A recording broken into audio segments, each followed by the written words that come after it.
Hey guys, I'm sorry for the long wait. The job's been pretty unforgivable lately. Really had to focus on it this past week, however, it's been hard to do that, especially after reading the next few entries of Clint's journal. Shit just keeps getting crazier. Entry 19. It's been 1 month and I'm already sick of this fucking place. It's hard to find motivation to even write, but I'd give it a chance today. Gotta hold on to some semblance of sanity somehow. The rules here are fucked. If the guards catch you sitting down more than once while you're mining in the hole, you get pistol whipped. If you can't physically work anymore, you get dragged away and dropped down a shaft. Doesn't even look like they want to do it. I think they're scared of something, scared of the warden. Following the days where we made slow progress, we'd usually be met with a new set of guards. Who the hell knows what happened to the old ones? I have an idea, but whatever. The new ones are always harsher. It was hard to blame them. I guess they have to be. I don't know how much longer I can keep this up. People drop like fucking flies here. I haven't had an opportunity to formulate an escape plan. Hell, I've got nobody to talk to other than Brock and Lauren. We don't get leisure breaks. We stay in our cells for about 10 hours before being herded to the mine. This is bad, but we'll see what happens. Entry 20. It's been around 7 months now. I'm not counting Buck is. He says it's his hobby. I guess there's nothing else to do. I'm pretty much sleeping whenever I'm not working. So not starving us. The energy bars aren't bad, actually. I'd rather not think about what they're made out of, though. But still, nothing's fucking changed. I don't know what to do. Seems like the last revolutions made everybody complacent. Nobody's willing to take a chance anymore. Well, almost nobody. 2 new guys were assigned to our section of the hole today. I eavesdropped on a conversation the guards were having about why they were here. I heard the word genocide drop a couple of times. Yeah, they were crazy fuckers. As soon as they stepped foot into the working grounds, they went after the guards using only their pickaxes. They managed to massacre most of them before finally being shot down. This was an opportunity, obviously, but nobody took it. Guess everybody thought there was no chance of getting out even if we managed to take out all of the guards. To be honest, I'm starting to understand them. I don't want to think about it, but if my plan is to come to fruition, then we're going to need to face the warden at some point or another. And based off the stories, that sounds like a fucking nightmare. Entry 21. It's been around 2 years since that last entry. I have to say, it's been pretty rough. Had no motivation to fucking write anything down. Teetered between bouts of depression, unresolved motivation. I don't think Lauren said anything in months. She just kind of sits around now and with a glazed look in her eyes. Just a corporal shell. I can't do anything about it. Buck's the same, although I'm really starting to question his own sanity. There are a couple more work incidents, just a few guards and prisoners killing each other here and there.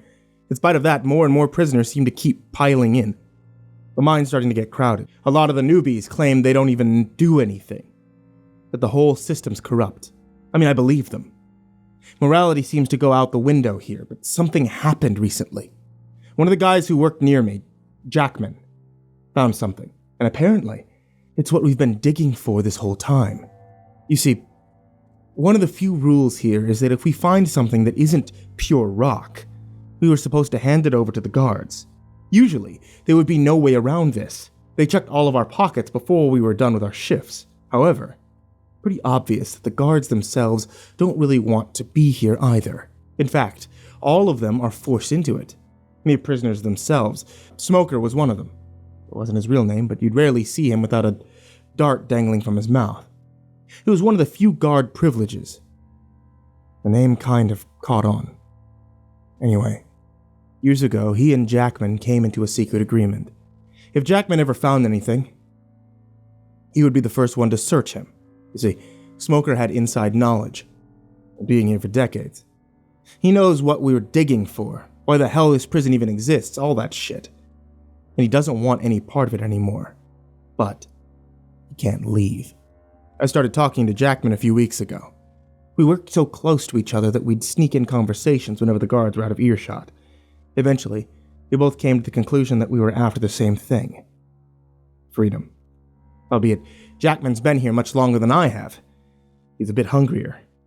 Also unafraid of death. He was getting out of here no matter what. He told me about his alliance with Smoker and what the hell we were actually looking for. They were called Imperium shards. Small, dense, white crystals that upon cutting yourself with would make you invincible for around 15 minutes. Now keep in mind, they don't make you stronger, just impossible to kill. Enough of these could turn a mediocre standing army into an empire. And that was what the warden was after. He wasn't planning on running this prison forever. No, he wanted more. That's why he forced all of us to dig for 14 hours a day. But here's the thing. The warden only knows the general location of where clusters of these crystals are supposed to naturally occur. Jackman actually knows how to find them. Before he'd been locked up, he was an excavation leader on mineral-rich islands. And that was before something called Neo Civitas came and ruined his whole operation, sending him here. They killed my whole team, he told me. But instead of taking me with them, they sent me here as a fuck you to anybody trying to take the resources that they think belong to them. That's all of it. He was nearly foaming at the mouth as he said that. Yeah, well, I'll show those fuckers. I'll make them wish they killed me. And Jackman knew how to mine, probably more than anybody else in the entire prison. That was how he caught the eye of Smoker. He wasn't digging at random like everyone else. He actually had a strategy. And a few days ago, well, he struck gold. He found a few crystals. After the shift ended, Smoker pretended to search him, and after that, he went to his cell, where he started to stockpile. He was in one of the older, single-capacity ones, so he didn't have to worry about people snooping around. He hid them in a discreet hole in the wall. I've been finding more and more every day. I've been storing some in my cell as well. I don't see Buck and Lauren selling me out. And the other guy's insane, or whatever. I was a bit skeptical, though. Crystals that make you invincible does seem like an outlandish idea. In retrospect, though, I guess nothing's too strange for this world. I tried it out on myself. I made a small cut on my shoulder and waited a few minutes, and after that, I tried stabbing my hand with a pencil. Well, safe to say, it works. Jackman told me to start recruiting anybody that I really trusted. A revolution was brewing. I've informed Buck and Lauren about this. They seem optimistic. The other guy in our cell's still insane. So I didn't bother. But it seems like something's changed. And I can't fucking wait.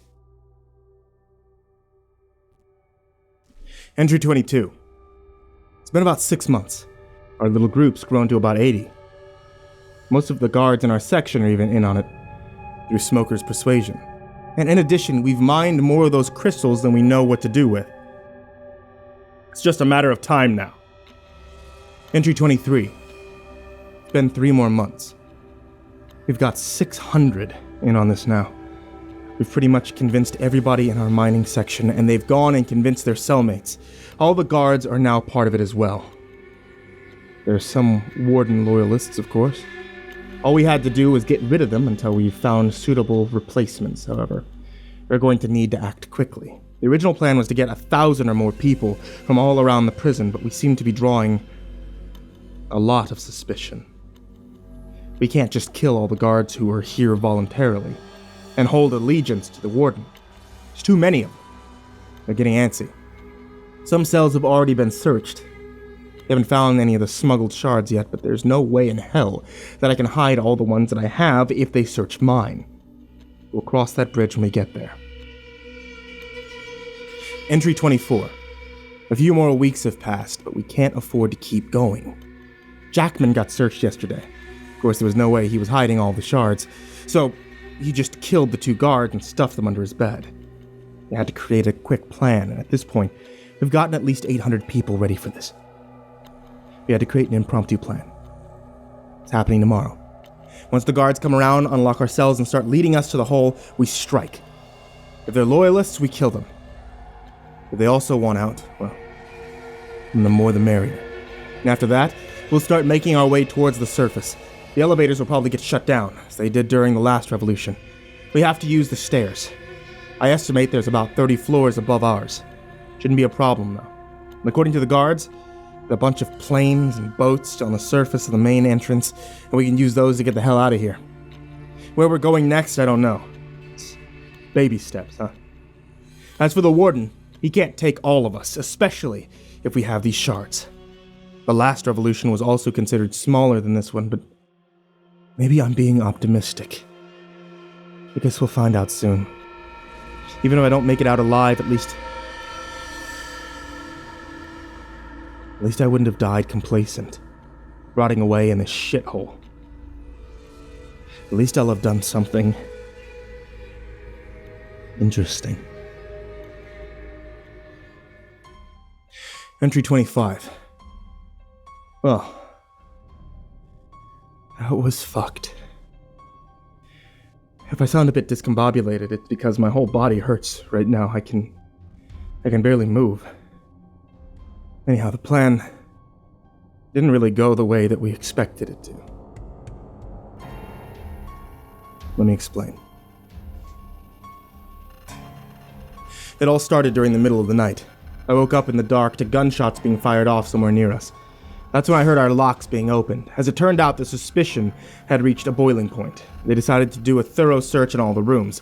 I scrambled towards my shard stash, managing to slash my wrist just as the guard started pulling me away. He took the butt end of the rifle and slammed it into my chest. However, I felt nothing.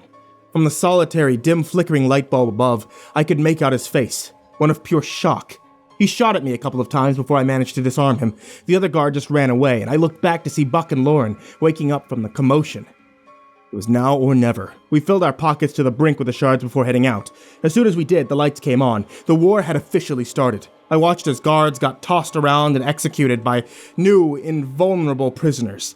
I started running along the corridors while getting shot at from all angles, with Buck and Lauren close behind. We scrambled up the stairs, getting closer and closer to the top. It was apparent that the more and more we made it up, the more and more guards were being sent down.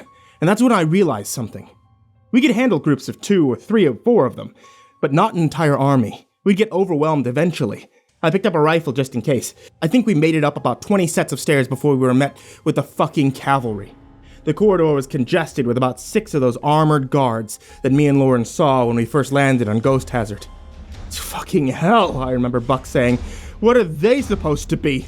A bunch of them started trudging forward, lugging along massive Gatling guns. I pricked myself with a shard again in anticipation. We ducked in a nearby cell, and just as the shells started firing, my hand touched something soft and squishy as I stumbled backwards into the wall. There was a prisoner's spilled guts. I had to shudder at that. My heart dropped when I checked my pockets. I guess most of the shards had fallen out at one point or another. Luckily, Lauren's were still mostly there. We sat for a while, knowing that we wouldn't be able to move, given the constant stream of bullets. It lasted longer than I expected, and eventually Buck had enough. Fuck it, he said. They can't do this shit forever. He stabbed himself with a shard before walking out, hands up high. I heard him say, "Come on, you cunts," before being drowned out by the gunfire. I watched as he was slowly pushed back by the force. After a while, the stream of ammunition stopped. We rushed out of the cell just as Buck was slowly getting up. His clothes had pretty much been shredded away by bullets at this point. It was a strange sight for sure. However, we realized that there was a new problem right there in front of us. Although the guards couldn't hurt us, we sure as hell weren't going to make a dent on them. They also outnumbered us. I looked around to see the other prisoners being tossed down by them, into the void. Their echoing screams signified potential doom for us, and I looked back in front of me to see the guards approaching. If they got a hold of me, they'd have no problem just throwing me over the rails, and I don't think the shards would have helped with whatever the hell was down there. I guess Buck and Lauren also realized this because they had already started running the other way. However, their paths were quickly blocked by a couple more armored guards that had jumped down from a higher level.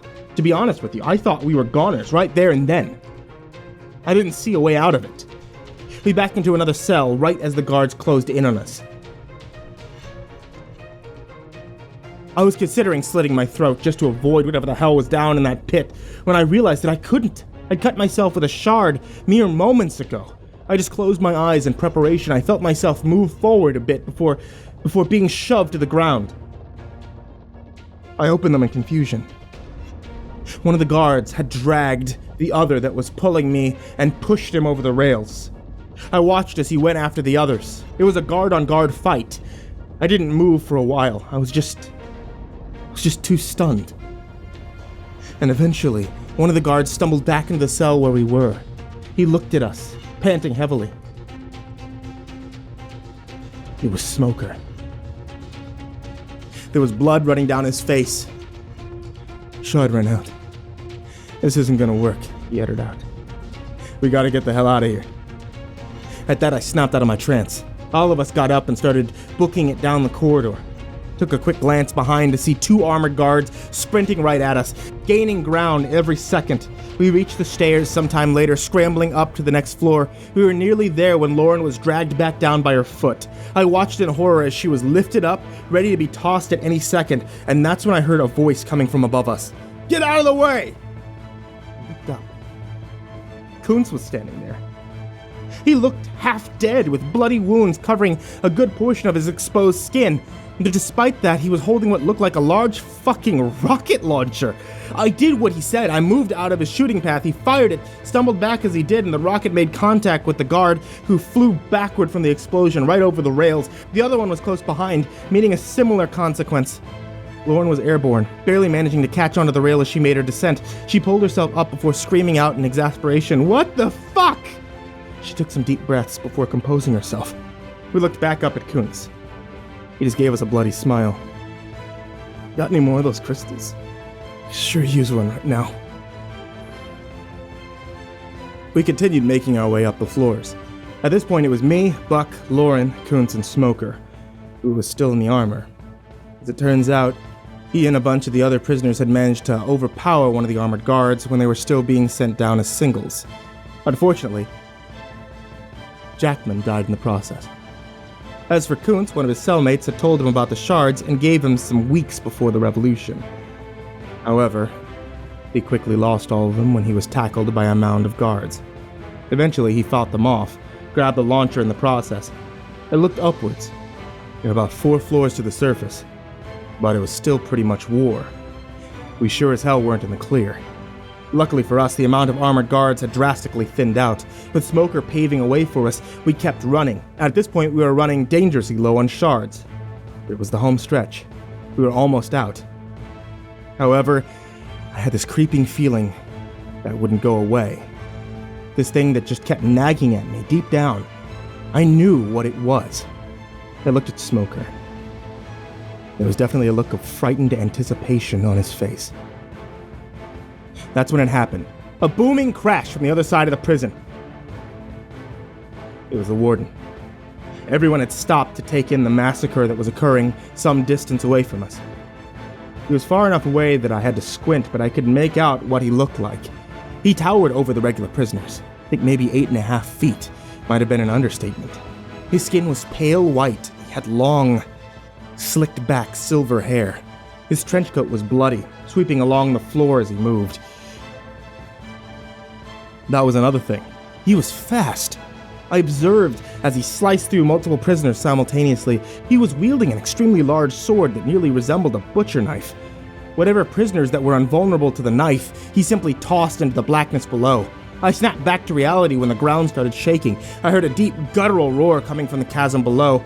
I guess whatever the hell was down there was more disturbed by the amount of bodies coming its way. At this point, the warden had completely finished off the prisoners around him. A stampede of people had started running our way, running from the warden. He looked in our direction, and that's when I joined the herd. I made a beeline for the next stairway, pushing others out of the way as I did. As I started making my way up, I heard another loud crash and the subsequent sound of slaughter that was now too close for comfort. I took a quick glance back. The warden was maybe 10 meters away from me. He was probably 20 times that distance just seconds ago, and that's when I got a good look at his eyes. You see, they weren't pure black like everyone said they were. They were dark for sure, but there was something else. When I caught his glare, I didn't feel like I was looking at one man. I I felt the anguished eyes of thousands staring back. That's the best way I could explain it. Before I could realize what was happening, he charged at me, and I think he tried grabbing me, but it didn't quite work out. Instead, I was flung onto the top floor. I was met with sharp, unexpected pain. My shard had run out, and still reeling from the sting, I looked around and located the exit. It was surrounded by dead guards and had prisoners pouring out of it at a torrid rate. My skin prickled as I felt a warm breeze for the first time in years, and I ran for it faster than I had ever done so before, ignoring the intense aches in my legs. Every time I took a stride, as I was nearing freedom, I heard another crash some distance behind me. I didn't need to turn around to know what it was. The warden was on the top floor. I stepped out into what it looked like a combination between an aircraft carrier and an industrial dock. I watched as planes and helicopters soared away. There was no more aircrafts on the ground, only ships docked at the edge amidst the crowd of people. I spotted Smoker and the rest of them. I called out to him. He turned to face me and gestured for me to join him. We started running towards what looked like a smaller-sized cargo ship, but eventually we made it on. There were roughly 20 other people waiting for us, including Kuntz, Buck, and Lauren. But one of them called out, "That's enough! You gotta leave now!" "No, we can't yet!" Smoker barked back at him. He turned to me and asked if the warden was still coming after us, and I nodded. "Fuck!" he shouted. He followed up by telling us that since we were in a ship, we wouldn't be able to evade him if he'd ever reached the surface. "He'll destroy each and every last ship that tries to leave this place," he says, with a tone of desperation. I asked him what the hell we were supposed to do, and he sighed before speaking. Apparently there was an absurd amount of explosive attached underneath the carrier. This was essentially a failsafe in case of a major disaster like what was happening right now. Since the guards were pretty much dead, nobody had detonated them yet. If we trigger it, it'll probably take care of the warden, Smoker said hesitantly.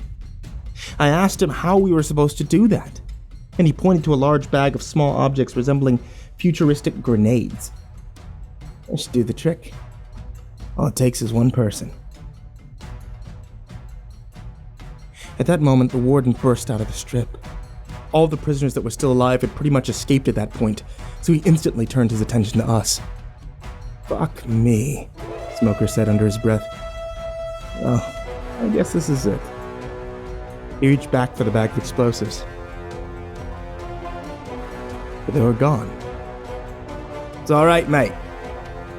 We all turned to look at Buck. He had the bag slung over his shoulder and was holding a pistol.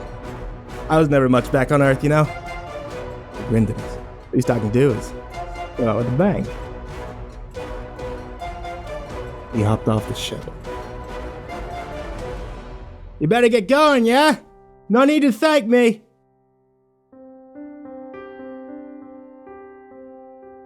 Those are the last words that he said to us before walking casually towards the advancing warden. None of us knew what to say. We just knew that we had to get out of there. And that's what we did. We left without Buck. We watched as he held the bag of explosives up, almost tauntingly, and the warden stopped in his tracks. He started backing up. The ship also started picking up speed, but by the time we were a good distance away, we saw the explosion. It was a nasty one. A wave of heat hit us as we moved across the water. It's been a few hours now. Nobody said anything. I guess there isn't a lot to say. Or they could just be enjoying the peace. It's quiet out here. Tranquil. I almost feel at ease. Almost. Where we'll end up next, no one knows. But I don't have high expectations. And Buck, I know you told me not to do this, but thank you.